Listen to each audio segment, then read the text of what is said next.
കൊച്ചിയിലെ trans woman അവന്തികയുടെ ആരോപണങ്ങളിൽ മറുപടിയുമായി രാഹുൽ മാങ്കൂട്ടത്തിൽ. തനിക്കെതിരെ മറ്റ് ആരോപണങ്ങൾ ഉയരുന്നതിന് മുൻപ് അവന്തിക തന്നെ വിളിച്ചു. രാഹുലിനെതിരെ എന്തെങ്കിലും പരാതിയുണ്ടോ എന്ന് ഒരു റിപ്പോർട്ടർ ചോദിച്ചിരുന്നു. ജീവന് ഭീഷണിയായി നിൽക്കുന്ന ഒരാൾ എങ്ങനെയാണ് ഇങ്ങോട്ട് വിളിക്കുന്നതെന്നും രാഹുൽ ചോദിച്ചു. അവന്തിക അയച്ചു നൽകിയ റിപ്പോർട്ടറുമായുള്ള ശബ്ദ സന്ദേശം കേൾപ്പിച്ചായിരുന്നു രാഹുലിന്റെ പ്രതികരണം. മറ്റൊരു അലിഗേഷനുമായി ബന്ധപ്പെട്ടിട്ട് ഞാൻ മാധ്യമങ്ങളെ കാണാമെന്ന് തീരുമാനിക്കുന്നുണ്ട്. അപ്പോൾ ഞാൻ അവർക്ക് 2 തവണ അവരെ വിളിക്കുന്നു. അപ്പോൾ ഞാൻ അവരോട് വോണ്ട് ടോക്ക് ടു യു എന്ന് പറയുന്നു. അപ്പോൾ ആ സംഭാഷണമുണ്ട്. അതിനുശേഷം ഞാൻ അവരെ വിളിച്ചിട്ട് ഞാൻ പറഞ്ഞു, ഇതിനെപ്പറ്റി പറയട്ടെ. അത് പറഞ്ഞതിന് ശേഷം നിങ്ങൾ എന്നോടൊപ്പം നിൽക്കുമല്ലോ. You will stand with me for justice in this issue no എന്നുള്ളതാണ് എന്ന് ഓഗസ്റ്റ് മാസം 1-ാം തീയതി ഞാൻ പറയുന്ന സംഭാഷണം. ഈ ലൈഫ് ത്രെട്ടനിങ് സിറ്റുവേഷൻ ആണെന്ന് അങ്ങോട്ട് ആ റിപ്പോർട്ടറാണ് പറഞ്ഞു കൊടുക്കുന്നത്. നിങ്ങളത് കേട്ടു. അങ്ങനെ ലൈഫ് ത്രെട്ടനിങ് സിറ്റുവേഷനിൽ നിൽക്കുന്ന ഒരാളായിരുന്നു അവരെങ്കിൽ, അങ്ങനെയുള്ള ഒരാളായിരുന്നെങ്കിൽ അവരിപ്പോഴും പുറത്ത് പറയില്ലായിരുന്നു. പോട്ടെ, അത് അവർക്ക് ഇഷ്ടമുള്ളപ്പോൾ പുറത്ത് പറയാമെന്ന് വിചാരിക്കാം. യു ഷൈജുവും KR സാജുവും ചേരുന്നുണ്ട്. ആദ്യം ഷൈജുവിലേക്ക്. ഷൈജു, ഒരൊറ്റ വിഷയത്തിൽ മാത്രമുള്ള മറുപടിക്ക് ശേഷം രാഹുൽ ഇപ്പോൾ തിരുവനന്തപുരത്തേക്ക് തിരിച്ചിരിക്കുന്നു എന്നാണ് മനസ്സിലാക്കുന്നത്. ആ യാത്ര എന്തിനാണ് എന്നുള്ളത് അല്പസമയത്തിനകം തന്നെ നമുക്കറിയാൻ സാധിക്കും. ഇപ്പോൾ എവിടെ എത്തി, എന്തൊക്കെ കാര്യങ്ങളാണ് പ്രധാനമായും ആ ഒരു വിഷയം, അവന്തികയുടെ വിഷയം അല്ലാതെ രാഹുൽ എന്തെങ്കിലും സൂചിപ്പിച്ചോ, എന്തെങ്കിലും കാര്യം പറഞ്ഞിരുന്നോ? ഇനിയൊരു പ്രതികരണം നമ്മൾ എപ്പോൾ പ്രതീക്ഷിക്കണം? എവിടെ എത്തി രാഹുൽ മാങ്കൂട്ടത്തിന്റെ യാത്ര? ധന്യ, ഇന്ന് രാവിലെ മുതൽ മാധ്യമങ്ങൾ അദ്ദേഹത്തെ സമീപിക്കുന്നുണ്ടായിരുന്നു പ്രതികരണം ചോദിച്ചുകൊണ്ട്. പക്ഷെ അദ്ദേഹം പുറത്തേക്ക് ഇറങ്ങുകയോ സംസാരിക്കുകയോ ചെയ്തില്ല. ഉച്ചയ്ക്ക് പെട്ടെന്നാണ് അദ്ദേഹം പ്രതികരണത്തിന് സന്നദ്ധമായി പുറത്തേക്ക് വരികയും പ്രതികരിക്കുകയും ചെയ്തു. സാധാരണ കാണുന്ന ഒരു രാഹുൽ മാങ്കൂട്ടത്തെ അല്ല മാധ്യമങ്ങൾക്ക് മുന്നിൽ ഇന്ന് ഉച്ചയ്ക്ക് കണ്ടത് എന്നതാണ്. കാരണം അദ്ദേഹം ഈ പ്രശ്നമുണ്ടായതിനു ശേഷം ആദ്യം, അതായത് അദ്ദേഹത്തിന്റെ യൂത്ത് കോൺഗ്രസ് സംസ്ഥാന അധ്യക്ഷ സ്ഥാനം രാജിവെക്കുന്ന പ്രഖ്യാപിച്ച മാധ്യമങ്ങളോട് സംസാരിച്ച സന്ദർഭത്തിൽ പോലും അദ്ദേഹം കുറച്ചൊക്കെ വൈബ്രന്റായി നിന്നിരുന്നുവെങ്കിൽ, സാധാരണ രാഹുൽ മാങ്കൂട്ടൻ മാധ്യമങ്ങളെ സമീപിക്കുമ്പോൾ, മാധ്യമങ്ങൾ ചോദ്യം ചോദിക്കുമ്പോൾ അതിന് എതിർ ചോദ്യം ചോദിക്കുകയും അവരെ ട്രോളുകയും ഒക്കെ ചെയ്തുകൊണ്ടും അവരെ പരിഹസിച്ചും കളിയാക്കിയും ഒക്കെ ചെയ്തുകൊണ്ട് അദ്ദേഹം പ്രതികരിക്കുമായിരുന്നുവെങ്കിൽ, ഇന്ന് അങ്ങേയറ്റം സൗമ്യനായി, ശാന്തനായി, വല്ലാതെ നിശബ്ദത പാലിച്ചുകൊണ്ട് അദ്ദേഹം വരുന്ന ഒരു കാഴ്ചയായിരുന്നു കാണാൻ കഴിഞ്ഞത്.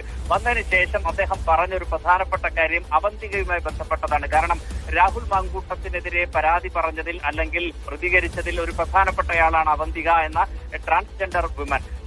അവരുടെ കാര്യത്തിൽ അതെന്റെ സുഹൃത്താണെന്നും അക്കാര്യത്തിൽ ചില കാര്യങ്ങൾ പറയാനുണ്ട് എന്ന് പറഞ്ഞുകൊണ്ട് അവന്തിക നേരത്തെ തന്നെ വിളിച്ച കഥ പറയുകയും ആ സമയത്ത് ചില റിപ്പോർട്ടർമാർ തന്നെ കൊടുക്കാൻ ശ്രമിക്കുന്നുണ്ട് എന്ന കാര്യമൊക്കെ പറഞ്ഞ സംഭാഷണത്തിന്റെ ഓഡിയോ ക്ലിപ്പ് അദ്ദേഹം മാധ്യമങ്ങളുമായി പങ്കുവെച്ചുള്ള ഒരു ന്യായീകരണം അദ്ദേഹം നടത്തിയതിനു ശേഷം മാധ്യമങ്ങൾ ആവർത്തിച്ച് ചോദിച്ചിരുന്നു ഈ ശബ്ദരേഖയുമായി ബന്ധപ്പെട്ട കാര്യം. അക്കാര്യത്തെ കുറിച്ച് ഒരക്ഷരം പറഞ്ഞില്ല എന്ന് മാത്രമല്ല, അങ്ങേയറ്റം വൈകാരികമായ ചില പ്രതികരണങ്ങളിലേക്ക് അദ്ദേഹം മാറി എന്നാണ്. അത് അദ്ദേഹം പറഞ്ഞത്, പലതരത്തിൽ താൻ ഇത്തരം പ്രശ്നങ്ങൾ പാർട്ടിയിൽ പല ആളുകളുടെ പേരിലും ഉണ്ടാകുമ്പോൾ താൻ പ്രതിരോധിച്ചു നിന്നയാളാണ്. അതുകൊണ്ട് ഇപ്പോൾ തന്നെ പ്രതിരോധിക്കുന്ന പാർട്ടി പ്രവർത്തകരുണ്ട്. ആ പാർട്ടി പ്രവർത്തകർ ഒരു കാരണവശാലും തന്റെ പേരിൽ തലകുനിക്കേണ്ടി വരില്ല എന്നും താൻ പാർട്ടി പ്രവർത്തകരെ പ്രതിസന്ധിയിലാക്കില്ല എന്നും പറഞ്ഞുകൊണ്ടുള്ള ഒരു വൈകാരിക പ്രകടനം അദ്ദേഹം നടത്തുകയായിരുന്നു.